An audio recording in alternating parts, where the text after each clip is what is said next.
Hello dear students, we are going to learn a new topic. Our topic or discussion is functions of lysosome. इसके बारे में detail में हम पढ़ने वाले हैं। हेलो प्यारे बच्चों, हम पढ़ने वाले एक नया टॉपिक और नया टॉपिक है हमारा फंक्शंस ऑफ लाइसोसोम। कंप्लीटली कितने फंक्शंस लाइसोसोम करता है ये सारा डिटेल में डिस्कस करने वाले हैं। My name is Deepak Latar. I am going to explain to you this in video.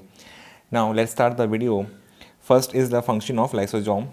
Function lysosome में फर्स्ट फंक्शन है इंट्रा सेलुलर डाइजेशन। आपको पता है कि सेल के अंदर ही कोई मटेरियल जाता है, सबसे पहले लाइसोसोम उसके साथ में इंटरेक्ट करने का काम करता है, उसको चेक करता है क्या वो मटेरियल सेल के लिए बेनिफिशियल है या हार्मफुल है। ये डिसीजन लाइसोसोम करके ही बताता है सेल को क्या उस मटेरियल के साथ क्या करना है। तो इसी को हम क्या बोलते हैं बेटा, इंट्रा सेलुलर डाइजेशन।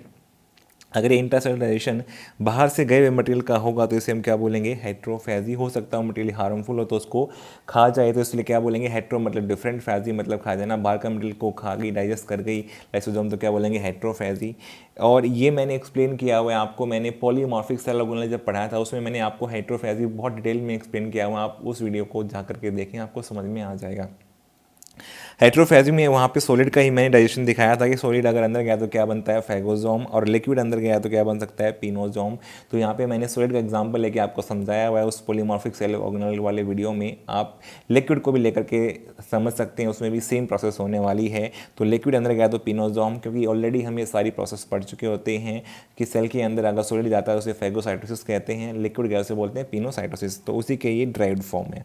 फिर दूसरा हो सकता है ओल्ड सेल ऑर्गेनेल को अगर सेल रिमूव करना चाहती है उसके लिए क्या करना पड़ता है, ऑटोफेजी। ये मैंने आपको समझाया टाइप्स ऑफ लाइसोसोम वाला वीडियो, जिसके अंदर मैंने आपको ऑटोफेजी भी समझाई है कंप्लीटली, और ऑटोफेजी के साथ साथ मैंने वहाँ पे टाइप्स ऑफ लाइसोसोम समझाया और साथ में मैंने आपको समझाया है हेट्रोफेजी को भी। तो आप यह उस वीडियो को भी देख सकते हैं, दोनों वीडियो को देख लेंगे तो आपको हेट्रोफेजी और ऑटोफेजी कंप्लीटली क्लियर हो जाएगी और साथ में इंट्रासेलुलर डाइजेशन समझ में आ जाएगा। तो यहाँ पे मैं इतना ही इसके बारे में डिस्कस करूंगा, ऑलरेडी ये मैं डिस्कस कर चुका हूँ।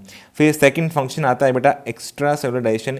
ये लाइसोसोम जो है सिर्फ सेल के अंदर ही डाइजेशन नहीं करता है, सेल के बाहर भी कुछ थोड़ा बहुत एंजाइम्स को भेज करके एक्टिविटी करवा सकता है। तो इसलिए उसको बोलेंगे एक्स्ट्रा सेलुलर। एक्स्ट्रा मतलब सेल के बाहर हो जाएगा, ठीक है, सेलुलर सेल के बाहर हो रहा है।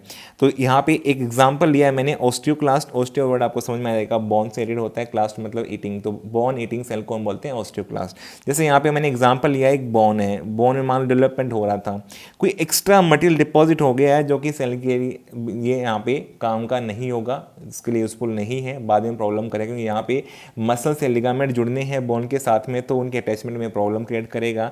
तो ये इस हार्मफुल मटेरियल को या डिपोजिशन को यहाँ से हटाना चाहती है सेल डेवलपमेंट के दौरान जो डिपॉजिट हो गया था।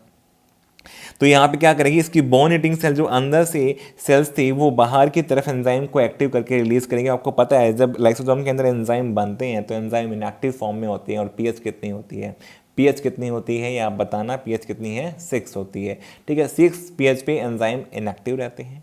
इनको एक्टिव करने के लिए पीएच कितनी करनी पड़ती है, 5 पे लाना पड़ता है। अगर आपको ये पॉइंट समझ में नहीं आया है, इस पॉइंट को समझने के लिए आप एक्टिवेशन ऑफ लाइसोसोम वाला वीडियो देख सकते हैं, उसमें मैंने कंप्लीटली आपको समझाया है कि कितने पीएच पे एंजाइम एक्टिव होते हैं, कितने पे इनएक्टिव रहते हैं। तो एक्टिव करके ऑस्टियोक्लास्ट या बोन ईटिंग सेल क्या करेंगे, अपने एंजाइम्स को बाहर की तरफ रिलीज कर देंगे एक्स्ट्रा सेलुलर डाइजेशन करने के लिए। आप देख सकते हैं ये एंजाइम एक्टिव फॉर्म में आएंगे और आपने बाद में देखा कि यहाँ से डिपोजिशन हट चुका है। धीरे धीरे ग्रेजुअली डेवलपमेंट के साथ साथ क्या होगा कि यहाँ पे लाइसोसोमल एक्टिविटी होगी एंजाइम्स की, और उसकी वजह से यहाँ पे हाइड्रोलाइटिक एक्टिविटी होने की वजह से डिपोजिशन जो था वो डिसअपीयर हो जाएगा, और यहाँ पर लाइसोसोम के कारण ये सारा पॉसिबल हो पाए। इसलिए इस एक्टिविटी को क्या बोलते हैं बेटा, हम बोन ईटिंग सेल की एक्टिविटी को एक्स्ट्रा सेलुलर डाइजेशन। ये भी किसने करवाया बेटा, लाइसोसोम ने एक्टिव एंजाइम्स को बाहर भेजा और उन्होंने वहाँ से डिपोजिशन को हटाने का काम किया है। तो ये भी इसका एक फंक्शन हो सकता है। दूसरा फंक्शन क्या है बेटा इंट्रासेलुलर के बाद में, एक्स्ट्रा सेलुलर डाइजेशन। इस एग्जाम्पल दिया मैंने ऑस्टियोक्लास्ट, बोन ईटिंग सेल। जैसे कि बोन के ऊपर डिपोजिशन बन जाए तो बोन ईटिंग सेल, सेल के अंदर ही नहीं सेल के बाहर, बोन की सेल्स के बाहर डिपोजिशन बना है उसको भी हटाने में रोल प्ले कर सकते हैं। ये हमने एग्जांपल में समझा है कि कैसे ऑस्टियोक्लास्ट ने, बोन ईटिंग सेल ने, इनके लाइसोसोम ने एक्टिव एंजाइम्स को बाहर भेज दिया है, और ये बाहर आकर के यहाँ पे एंजाइम्स कैसे हो गए हैं बेटा, यहाँ पे डिपोजिशन को हटाने का काम करते हैं। फिर ये लाइसोसोम मैंने दिखाए थे आपको ओस्टियोक्लास्ट के बोनेटिंग सेल के हैं। नाउ थर्ड फंक्शन है ऑटोलाइसिस या सोसाइटल बैग ऑफ सेल किसे कहते हैं बेटा, इस ये भी किसे कहा जाता है, लाइसोसोम। ऑटोलाइसिस के लिए कौन रिस्पॉन्सिबल है बेटा, लाइसोसोम। ये सोसाइटल बैग ऑफ सेल किसे कहते हैं, लाइसोसोम। ये सेल कब करती है, कंडीशन है इसके लिए बेटा जब सेल ओल्ड हो गई है, जब काम की नहीं रही है, इसकी जगह पे न्यू सेल बन चुकी है तो इसको हटाना जरूरी है, तो उस समय क्या करेंगे, सेल ऑटोलाइसिस या यहाँ पे लाइसोसोम के द्वारा इसको हटा दिया जाएगा। ये सारा मैंने बेटा आपको एक्सप्लेन किया हुआ है। ये सारा थर्ड फंक्शन जो है कम्प्लीटली अलग से वीडियो बनाया जिसमें मैंने autolysis suicidal bag of cell completely explain किया आपको। वहाँ पे उस वीडियो को देखो, आपको ये सारी बातें समझ में आ जाएंगी जितने भी यहाँ पे लिखी हुई ना, सारी मेटामॉर्फोसिस में क्या होता है, ऑटोलाइसिस कैसे होता है, सोसाइटल बैग क्यों कहते हैं। इसके अलावा बेटे मैंने यहाँ पे समझाया हुआ आपको मेम्ब्रेन स्टेबलाइजर, लेबलाइजर, ये सारे उस वीडियो के अंदर है, तो आप उस वीडियो को जा करके देखें, आपको कंप्लीट समझ में आ जाएगा।